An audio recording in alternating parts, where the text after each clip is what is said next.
Mga kababayan, mahalaga po itong ibabahagi ko sa inyo. So sana po tapusin niyo po itong video na to, mabilis lamang po. Gusto ko lamang pong sagutin or bigyan ng reaction itong sinabi ni Trixie Angeles. Para po kasi sa akin na may mali or inaccurate po yung sinabi niya. So gusto ko pong bigyan ng reaction. Pakinggan po muna natin siya. Alam niyo ba yung purpose ng biyahe ng Pangulo? Ang sabi niya, ako pa nagsabi kasi kalihim ako ng press dati. Kaya siya bumabiyahe abroad. Kasi naghihikayat siya ng mga investors. 2 taon niya halos ginagamit yon. Ay, more than 1 year niya ginagamit yung excuse na yon. Okay?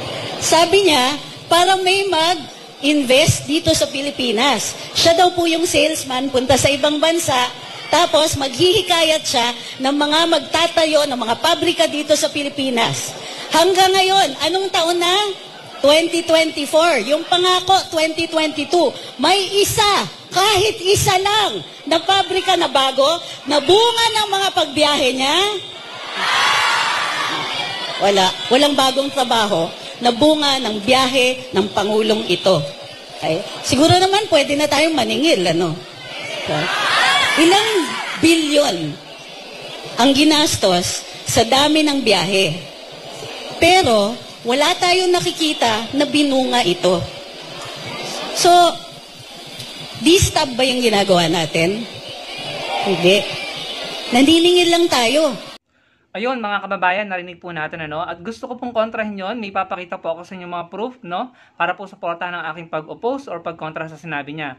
Basically, ang pagkakaunawa ko dun sa mga sinasabi niya, parang sinasabi niya, no, ay maybe inaccurate, pero ang dating po sa akin ay parang sinasabi niya na wala pong napala ang Pilipinas sa mga Pilipino sa pagbiyahe ng Pangulong Marcos Jr. papunta sa ibang bansa para manghikayat ng mga investors. Ano po?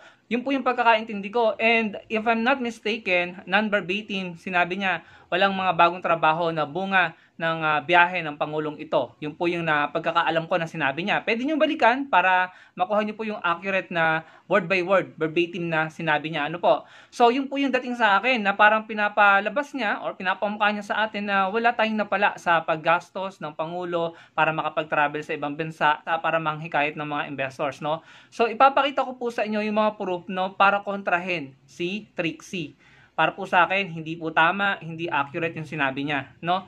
Unang-una, ayon po sa DTI noong 2023, 4.8 billion foreign investments materialized so far from Bongbong Marcos trips as per DTI. So hindi na po yan pledges, yan po ay materialized na, nagmaterialize. This was posted 12 months ago noong 2023. Ngayon, this year, 2024, February 12, foreign pledges materialized into 14 billion investments as per DTI. Ayan, sa pagkakaintindi ko, nung 2023, 4.8 billion ang nagmaterialize na nahakot ng Pangulo sa kanyang mga foreign trips. And this year, 14 billion investment po. Foreign pledges materialize into 14 billion investments. Pwede nyo naman pong basahin yan mga kababayan. So sa pagkakaunawa ko sa mga balitang ito po yung mga bagay na napala na natin sa mga foreign trips ng Pangulo. So parang mali naman na sabihin or i-exaggerate na wala talaga tayong napala doon sa mga foreign trips ng Pangulo, no? At yung naging resulta ng trilateral meetings ng Japan, USA at ng Pinas, no? Yung magtatayo sila ng Luzon Corridor Investment or Economic Zone, no? So pwede nyo hanapin yan.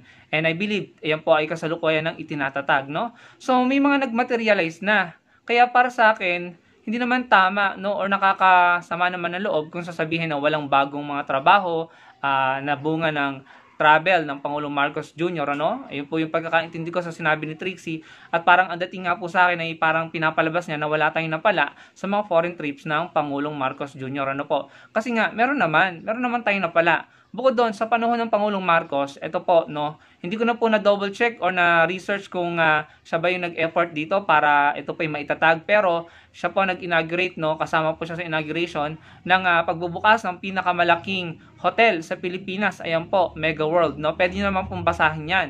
So, yan po ay definitely, kumpiyansa po ako na mag-generate yan ng maraming trabaho. At nangyari po yan sa panahon ng Pangulong Marcos Jr. Ano? Again, hindi ko na po na double check kung siya ba ang nag-effort dyan. But nevertheless, ito po ay nangyayari sa panahon niya at yan ay nag-generate ng trabaho. Bukod doon yung Japan. Ayan, now open the first Japanese mall in the Philippines. Ayan po, 1 year ago sa BGC ito. Japanese firms ay expansion in Philippines. Yan, mag-e-expand sila. Maglalaan sila ng budget para makapag-expand yung kanilang mga kumpanya at negosyo dito.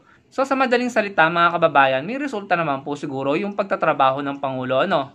Ako po ay hindi bumoto sa Pangulong Marcos Jr. Pero hindi naman masama na kilalanin at i-appreciate yung mga resulta ng kanyang pagtatrabaho, no? At mali na sabihin na or tila palabasin na wala tayong napapala sa kanyang hard work. Mali yun. So again, kung may resulta naman yung pagtatrabaho ng Pangulo, kilalanin naman natin at i-appreciate, ano? Kung hindi kayo satisfy, sana man lang huwag niyong palabasin na wala or wala tayong napapala. At huwag niyong exaggerate, no?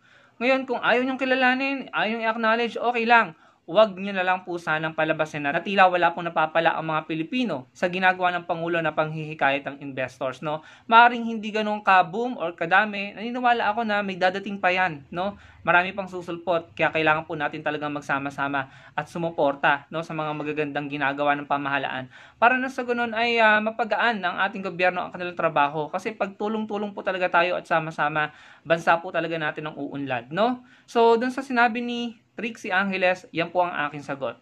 At yan lamang po yung mga na-research ko, no? Maaaring marami pa na hindi ko nakita, no? At kayo na lang din po ang maghanap, no? Pero ang gustong sabihin ay, hindi po totoo na wala tayong napapala, no? Meron naman po. Yun nga lang pong pinakita ko sa inyo, iilan pa lang yan eh. Ano pa yung mga hindi ko nakita? Di po ba? Kailangan lang talaga natin maghalukay. Tignan natin ang website ng DTI at ng government website na makita natin kung ano yung resulta ng kanilang pagpapagod at pagtatrabaho. Mali naman na palabasin na walang napala. So, yun lamang po mga kababayan. Sinagot ko lang naman at nagbigay lang ako ng reaksyon dun sa mga sinabi ni Trixie Angeles. Ano?